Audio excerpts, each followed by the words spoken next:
మనం అంత అన్యాయం చేస్తే మనకి బాధ్యత ఉండి కూడా తప్పు. అందుకే సర్పంచులు కానీ స్థానికంగా ఉండే నాయకులు కానీ మండల స్థాయి నాయకులు కానీ పూర్తిగా దీని మీద ప్రత్యేకమైన దృష్టి పెట్టి పని చేసి ఏ ఒక్కరికి అన్యాయం జరగకుండా దీన్ని అంతా కూడా ప్రక్షాళన చేయాలి. మరి కొడంగల్తో పాటు ఇటు నారాయణపేట జిల్లాలో రామ్మోహన్ రెడ్డి గారు అయితే ఆయన్నే సొంతంగా ఊరూరు బూతు బూతు తిరుగుతాడు. ప్రజల పెద్దగా మనం ఆలోచన చేయాల్సిన అవసరం లేదు. మరి మా మనోహర్ ఏం చేస్తుండో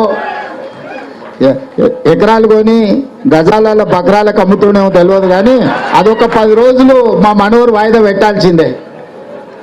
ఎకరాలు కొని బకరాలకు అమ్మేది ఒక 10 రోజులు సెలవు పెట్టి బూత్ వైజు తిరగాల్సిందే. అధ్యక్ష నీది కూడా బాధ్యతనే.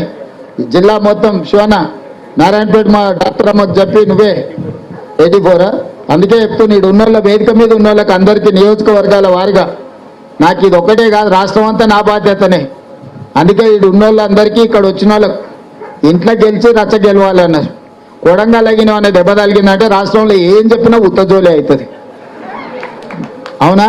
ఇప్పుడు నేనేనన్నా పోయి కొడంగల్ నుంచి వరంగల్ ఉపాన్యం ఇస్తే కొడంగల్ ఏం చేసినావు సార్ మా దగ్గర చెప్తున్నావు అంటారు. అవునా?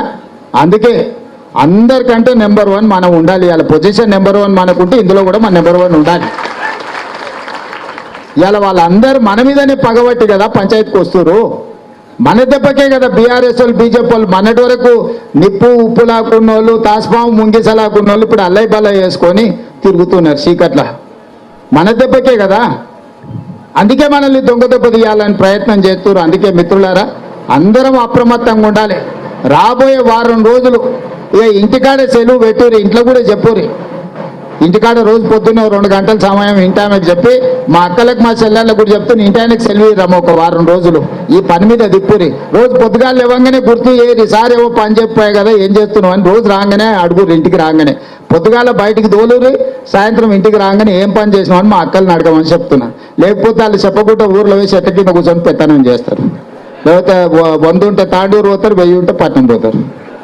మళ్ళీ దావతులకి ఇక తక్కువ లేదు. అందుకోసమని రోజు మా అక్కలకు అందరికీ చెప్పేది ఒకటే, పొద్దుగాల సార్ చెప్పిన పని ఏం చేస్తావు అని, సాయంత్రం వచ్చినాక సార్ చెప్పింది ఎంత చేస్తావు అని రోజు లెక్క అడుగుతారు. అంటే ఈ వారం రోజులలో అందరికీ న్యాయం జరుగుతుంది, పేదోళ్ళకు మేలు జరుగుతుంది. ఏ ఒక్క పేదోళ్ళ ఓటు కూడా పోకుండా చూడాలి. ఇది ఒక మైనారిటీలదో మెజారిటీలదో సమస్య కాదు, ఇది పేదోళ్ళ సమస్య. పేదోడు ఎవరి పక్కన ఉంటాడంటే కాంగ్రెస్ పక్కన ఉంటాడు. పేదోళ్ళు ఓటు తీసేస్తే ఆటోమేటిక్గా అంత అయిపోయినట్టే అని వాళ్ళిద్దరు లెక్కలు పత్రాలు వేసుకొని మన ఢిల్లీకి పోయి కూడా రేవంత్ రెడ్డి దగ్గర 35,000 దొంగోట్లు ఉన్నాయని అన్నట్టు. అవునా? ఏం చూసు బీఆర్ఎస్ వాళ్ళు వాళ్ళ వారసులు అంతా కట్టగట్టుకొని 35,000 ఓట్లు అంటే మనకు సరిగ్గా ఇంత మెజార్టీ వచ్చింది అవన్నీ దొంగోట్లు అని చెప్తున్నారు. అంటే వాళ్ళ కుట్ర ఎట్లుందో చూడు, చెప్పకనే చెప్తున్నారు వాళ్ళ కుట్ర. ఇవి తీస్తే ఇక చక్కగా అవుతుందని. మరి అందుకే 55,000 ఓట్లు ఈరోజు ఇప్పటి పక్కకున్నాయి. కాకపోతే 10 రోజులు సమయం ఉంది. ఈ 10 రోజులు